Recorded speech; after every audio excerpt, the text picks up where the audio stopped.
What advice would you give to those who started late? Can you imagine during the interview process your laptop got shut down and I had a mini heart attack and खत्म हो गया अभी सब कुछ. I wasn't able to solve the coding question of the CMAS and I just gave up.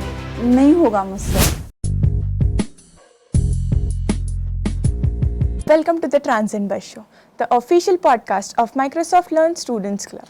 This is the space where we bring you inspiring journeys, expert insights, and tech talk. Whether you are an aspiring engineer, a tech enthusiast, or someone eager to break into the world of big tech, this podcast is your gateway for invaluable knowledge and first-hand experience. This podcast is held under the Transcend Initiative by our staff advisor, Dr. Anil Surve. I'm your host Rishika Rajput, and today we have a truly special guest with us, Ankita Dongarge. She has achieved an incredible milestone by cracking Google with a whopping package of 52 LPA. Her dedication and smart strategies paved her way for this achievement. Today, she will share with us her interview experience, challenges, and key approaches. So, without a further ado, let's dive right in. Ankita, welcome to the show. Hello Rishika, hello everyone. Thanks, and I'm glad to be here and excited. So let's start with a quick introduction. Tell us something about yourself and your family background. Okay, so as you know, I'm Ankita Dongarge. So I belong from Udgir, a very small village in Latur district, which is in Maharashtra. So I completed my education till 10th in my hometown itself. For 11th, 12th, I joined RSML, which is a very new environment for me. And for engineering, I'm here in Volchon College of Engineering, Sangli, and enjoying my engineering journey. Currently, I'm in my final year of engineering. So yeah, enjoying my life. Along with that, I'm also working as an analyst in a company called Aspect Ratio. So yeah, excited about this podcast, which is very new experience for me. Okay, so what sparked your interest in tech and how did your journey begin? So I wasn't one of the kid who wants to be in tech from the childhood. बचपन से ही dream नहीं था मेरा ये. But till 10th I was very clear I don't want to be on a medical side. I don't want to do NEET. So this was very clear in my mind. So I chose to be on engineering side, that is PCM, and just decided to go with flow. I still remember in 12th standard they introduced a course called Information Technology, where they taught us very basic of HTML, CSS, JavaScript and coding, which was very basic. And I still remember the first website that I made. It was nothing fancy, there were no animation, it's just simple text that I typed and just appeared on a screen. And it made me very happy and curious. And out of curiosity, I searched how to make a tic-tac-toe game at that time. And I found a Google tutorial. And just instead of copy-pasting, I just typed the whole code. It took me 2 to 3 hours to type that code. And it worked. And it gave me happiness. And I played with that game just 2 days. I was just playing with that game. So I thought that yeah, these things I can do, these things give me happiness. So things went in the right direction. I came here. At the initial days of my college, I explored various things, I did app development, web development, Android. I have a surface knowledge of all these things. Eventually I found out my interest towards problem solving and DSA, and I explored that more, deep dived into it. And yeah, like this my journey went. This wasn't at this point I felt like I want to be in a tech. It's just a gradual realization throughout the journey for me. Okay, so talking about your journey, tell us more about your college life. Okay, so college life in Volchon College of Engineering, Sangli, it is very fantastic for me. I got very good friend circle, classmates, everyone was awesome. In specifically in Volchon, our club culture is very great. I was part of various club, I was part of SIDE in my first year. Then I joined PACE, that is Personality Advancement Circle of Engineering. It is a non-technical club. Then again I joined GDSC. Now they call it GDG. It's sort of Google Developer Students Club. It is a global club where various students of different colleges come together and have something awesome. So I was lead of that club.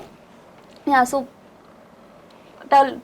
if I want to talk specific about my college life, club cultures helped me a lot to improve my non-technical skills.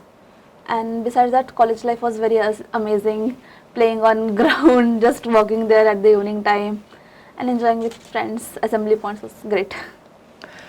Okay, so as you just mentioned that you were the lead of Google Developer Students Club, so did being the lead help you in your Google's hiring process? As I said, GDSC like GDG helped me to improve my non-technical skills like communication skills, public speaking skills. I had a fear of public speaking, which I have till now. But however, GDG helped me to fill that bridge for me. I learned to take initiatives, make decisions, lead the team very rightly, and I think these my qualities got reflected in my GDC and Google interviews and what Google look for. And besides that, it is an indirect story which is linked with my motivation. During my tenure at GDSC, we have an event called Graduation Day. In that event, we got a chance to visit Google's office in the Bangalore, which is Ananta. It is one of the biggest office of Google. So we went there, we had an office tour, and while having that, I saw their work culture, environment, and the kitchen, gym, and everything. I know these things are not that important, but they are tempting for me at that moment. Like I saw people playing football, table tennis, hockey. So it was sort of tempting, and I saw many people sitting in a garden and doing their work. So I feel like यार ऐसी जगह पे काम करना है, इतना freedom चाहिए. So during the whole interview process, this thing motivated me at the back of my mind. Yeah, you want to go there. So it is an indirect relation with that. Okay, so talking about your Google journey, starting with how did you apply for it? Okay, so whatever opportunities that Google posts, they post on their official websites, and there are many influencers. Like particularly, I follow Arch Koshal and Krishna Kumar. They post, they make sure this opportunity will get to you through WhatsApp channels or Instagram. There are various channels.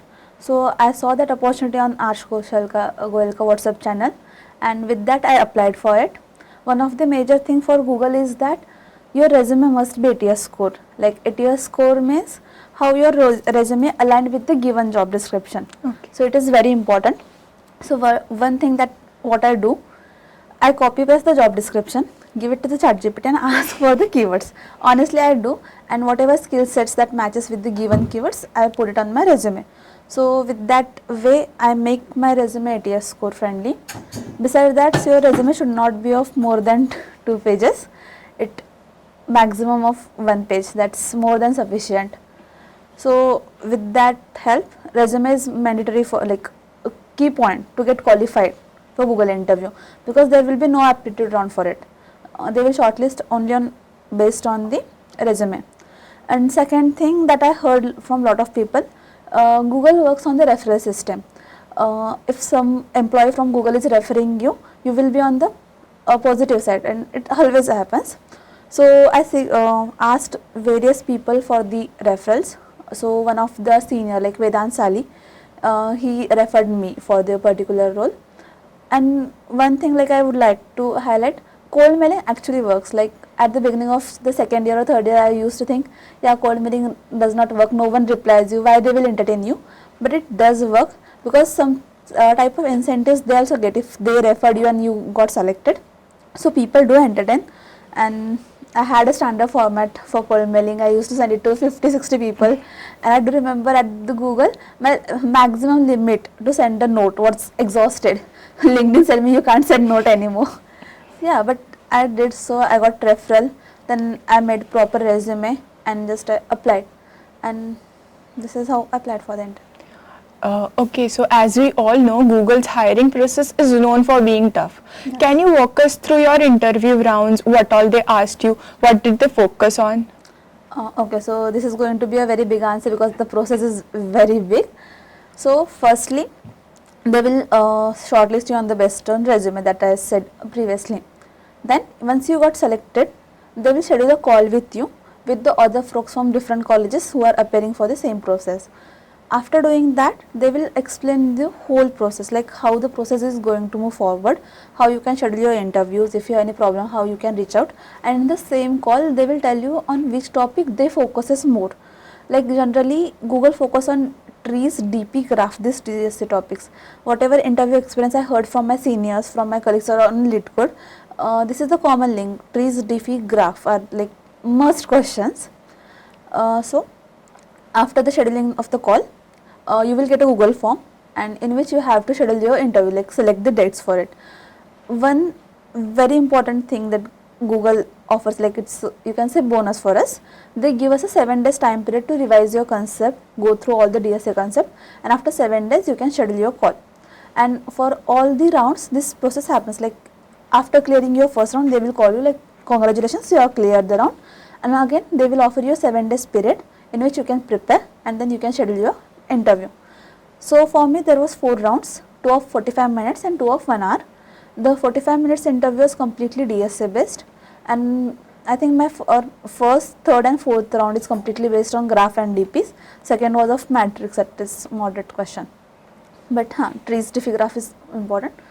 So in 45 minutes question, how it happens, interviewer will join, he will ask you for the introduction or not, depends, and then he will explain your problem statement and parallelly share a Google Doc with you, and in which he will give you a test case.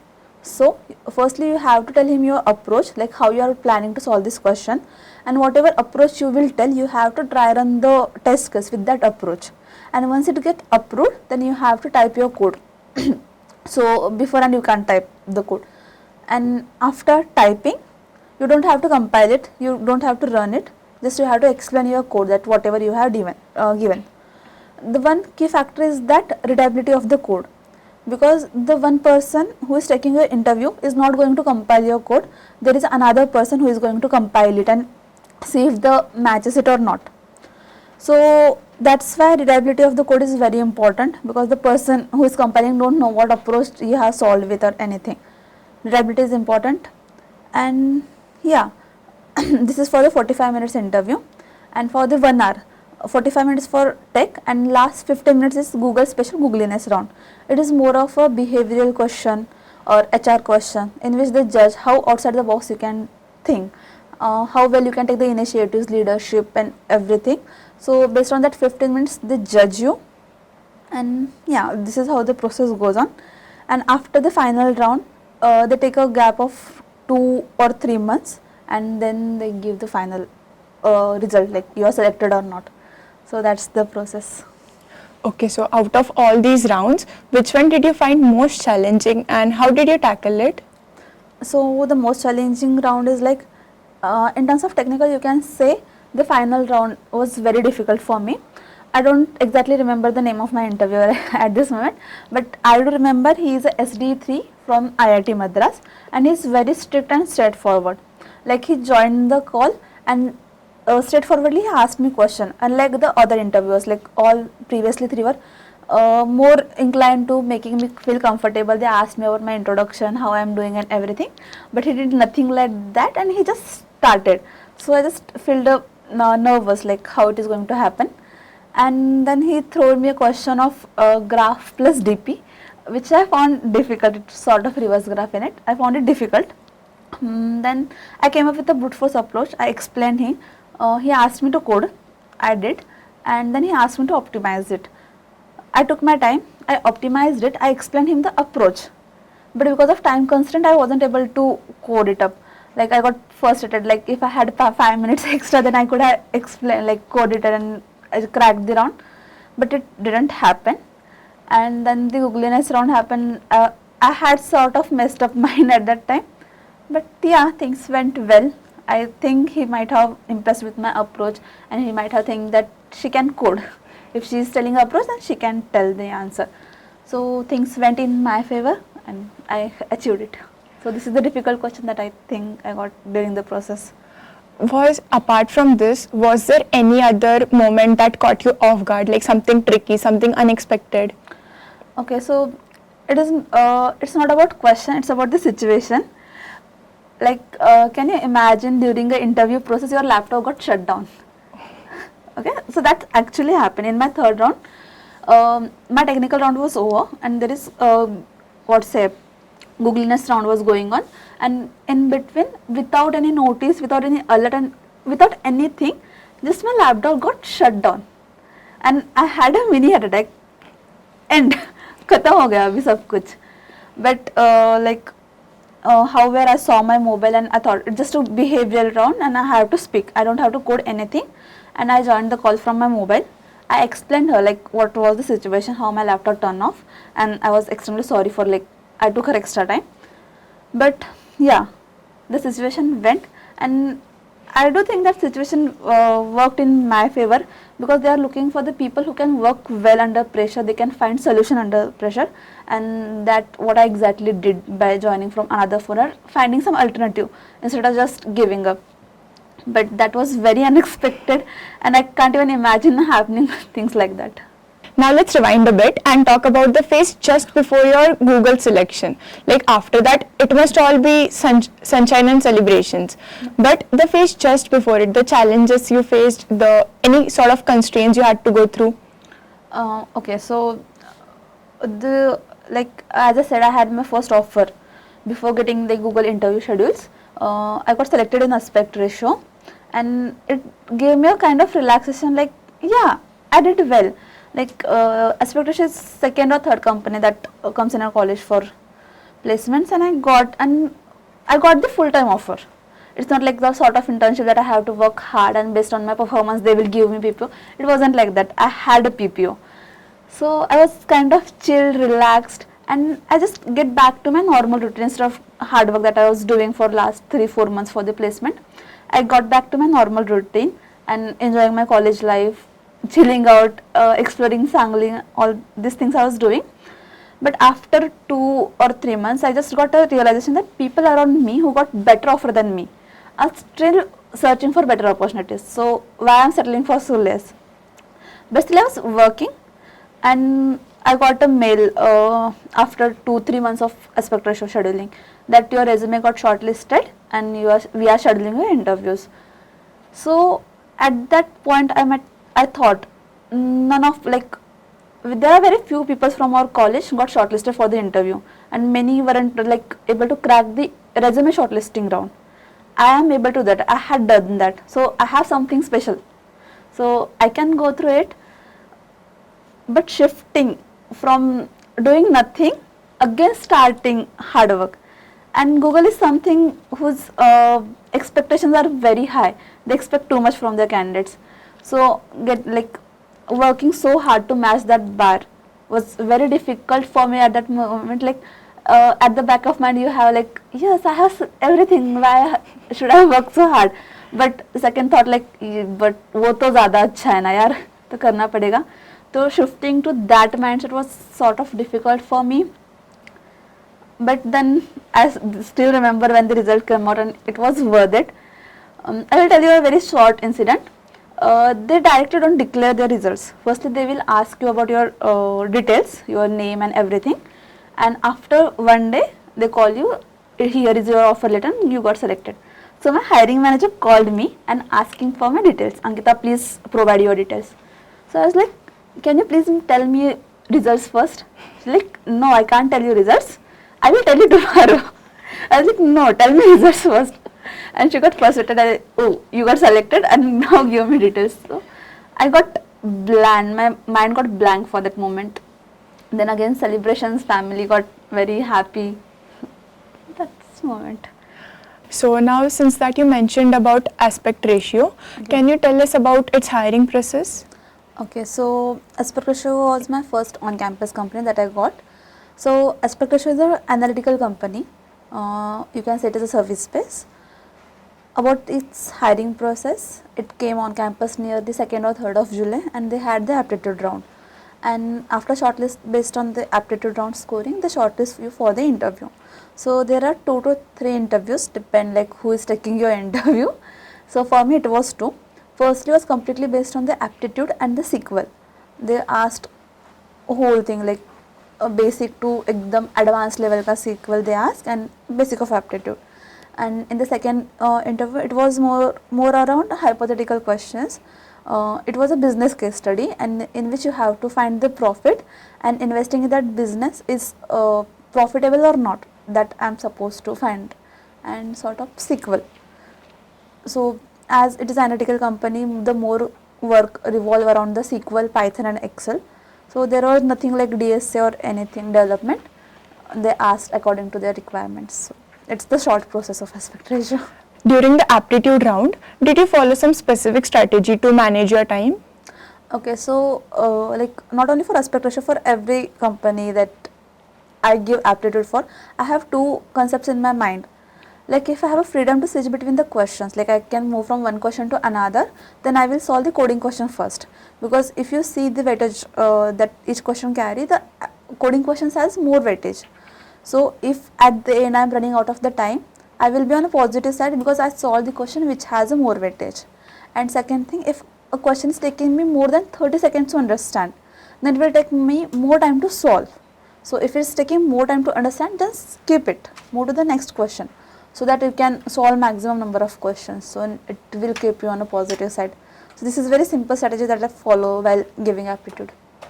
Okay, so now that you're working in aspect ratio, do you find some difference between the work life at aspect ratio and your Google's experience?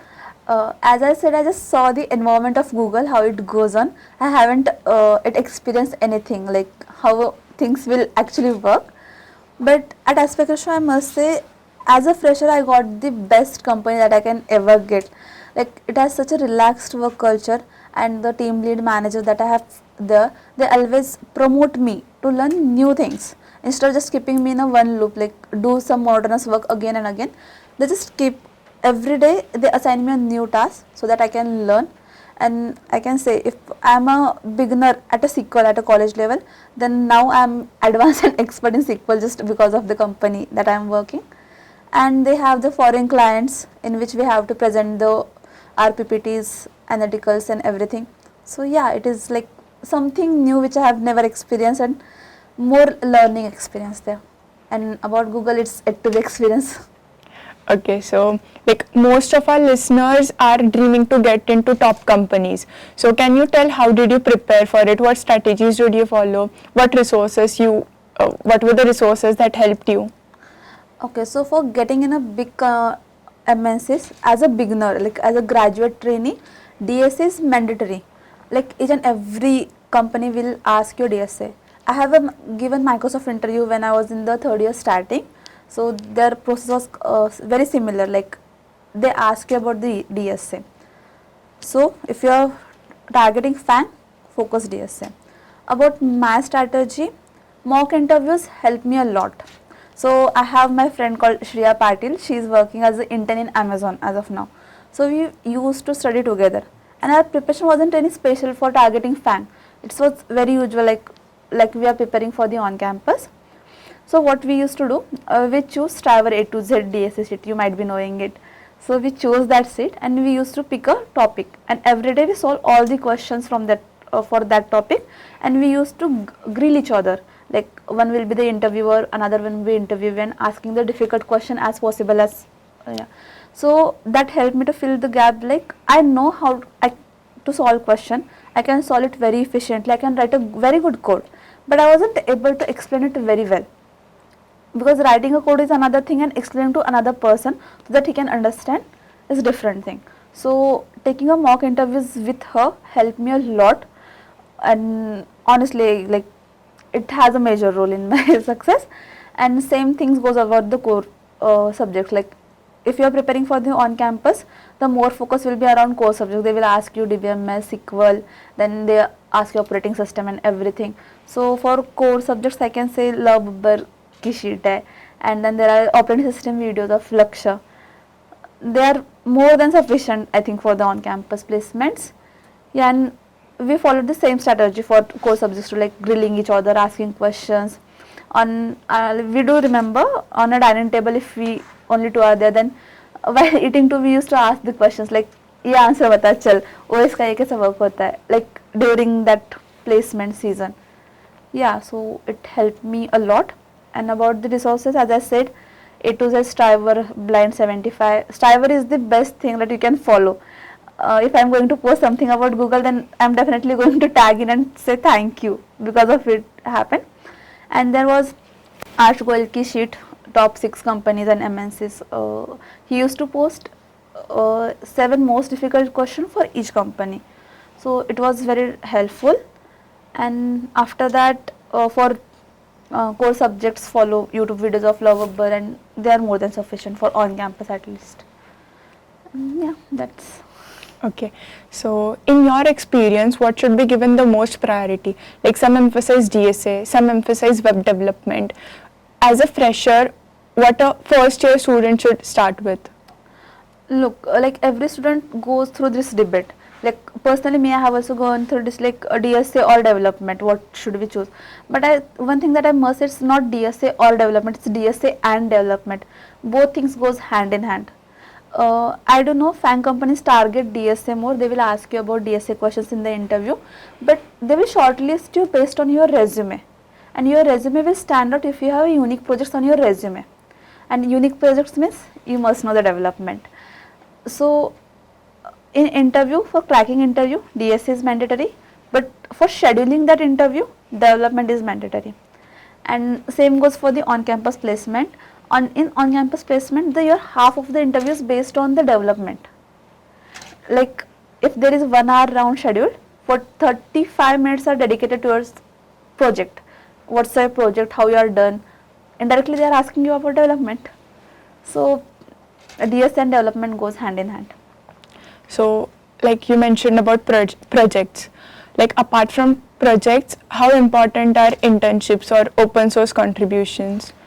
Internships are actually very helpful, because if you are applying for a company and you have an internship experience, you had real time exposure to the world, you have solved, like done real time coding, then company will think, nah, I don't have to train that person more, I don't have to put so much efforts.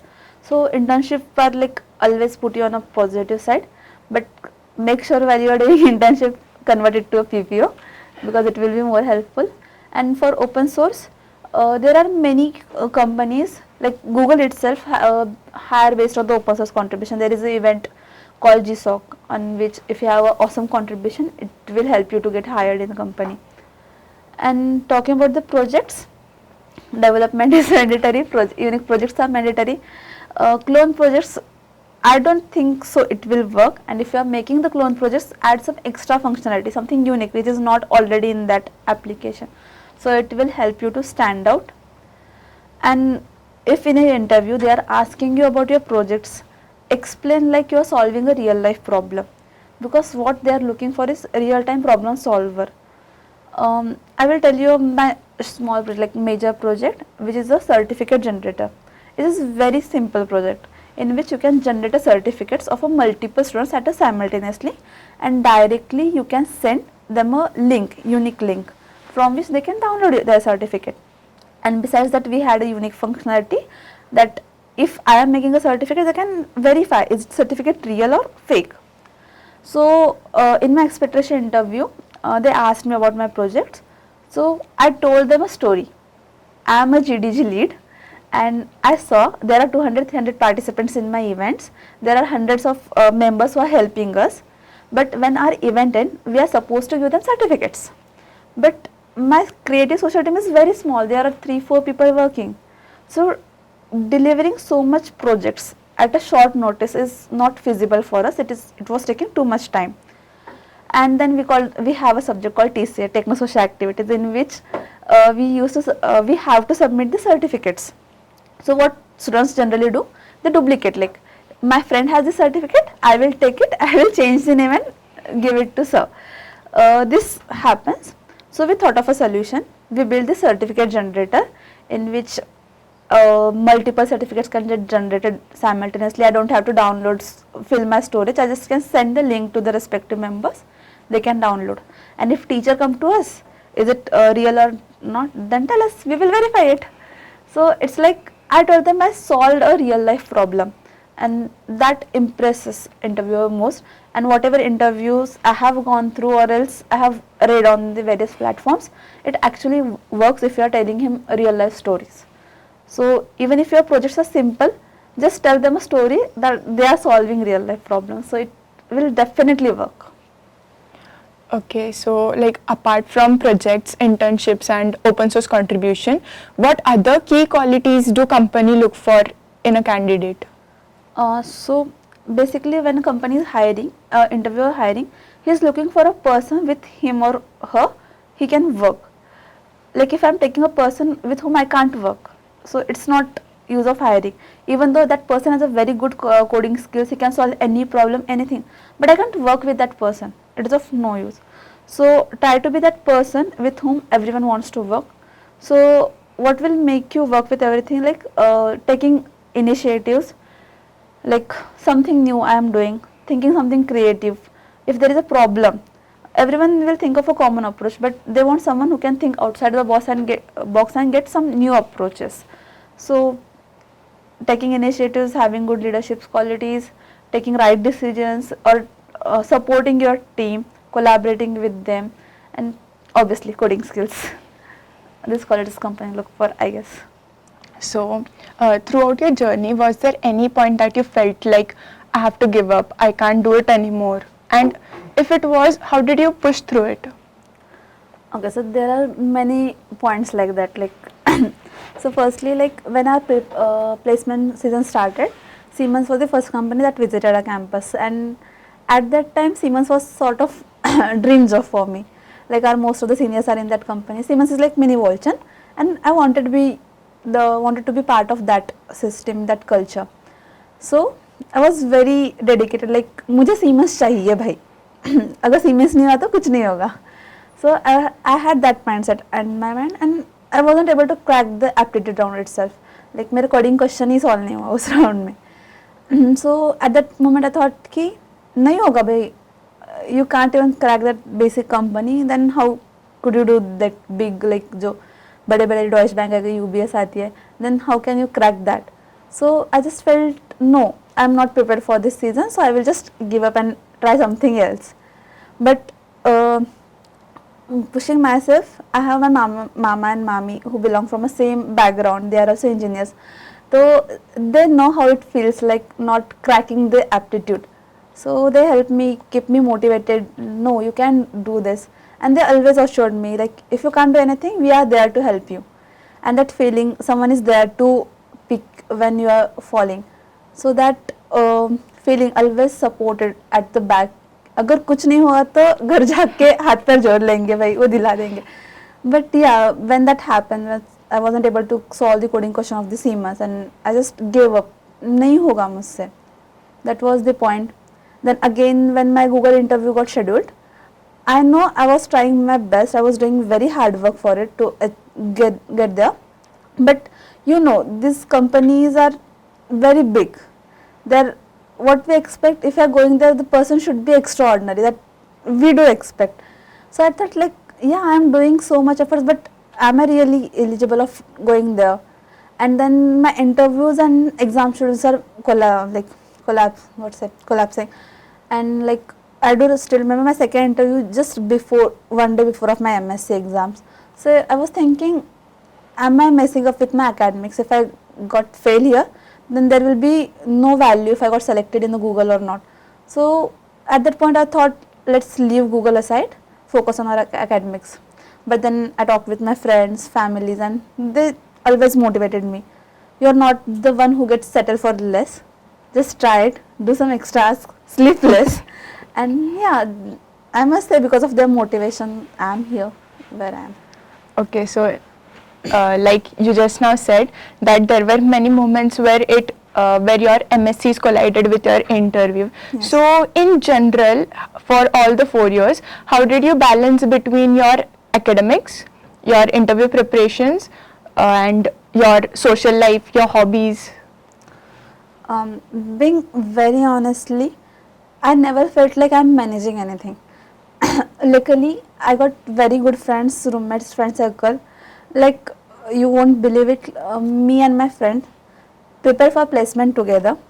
We shared our classes together, and parallelly we share our fun and laughter together. Like my one of the friend, like we share a club life together. Like we were in the same club at the same position. So for me, it was never like managing something because we did all the things together. If one of us is studying, everyone is studying, and if one of us is having enjoying, then everyone is enjoying. But I have seen many people who struggle between managing the social life and the placement preparation academics. I will just one thing: choose your friend circle very wisely. Be around the people they have same end goals as yours, and they support you, they motivate you, and they are not jealous of each other. So if you found that group, then you don't have to manage anything. It will automatically get managed. Okay, so lastly, what advice would you like to give to the freshers or the first years who are just starting the preparations? Okay, so for the freshers, be clear with your fundamentals. Like I'm the person who don't have that much knowledge of the advanced concept, but I'm very sure that I have my basic very clear. If you give me something complex, I can give the solution from like whatever basic knowledge I have. So be clear with it. If you are clear, then you can achieve anything that you want. Then start early as possible. Don't wait till second year ka ending. Yeah, my placement is in the third year last, so I will start from second year. Don't do this. If you are getting time from now onwards, utilize it. Enjoy your college life. It is more important. But yeah, start early. Then maintain your CGPA. Many people say CGPA doesn't matter. CGPA does matter. If you are less CGPA, many doors will get closed for you. And specifically for on campus, minimum criteria is 8K above. So you have a time, maintain good CGPA, and then don't get demotivated. It is very easy to get demotivated. Like my friend has friend is 4-star coder, I am just 1-star coder, and he will achieve it. I am not able to do it. Don't compare yourself. You will do it if you are doing consistently. So these things I will prefer first year.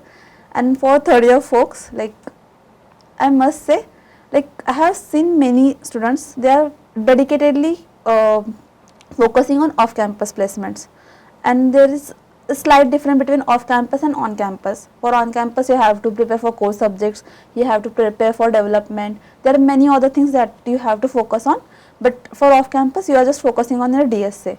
So I have seen many folks, they are mostly dedicated towards off-campus.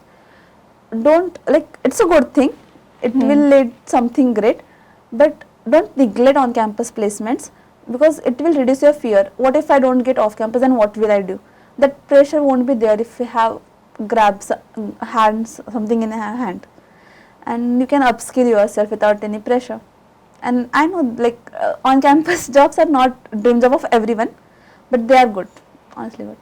Okay, so like as you mentioned that we should start early. Yes. What advice would you give to those who started late?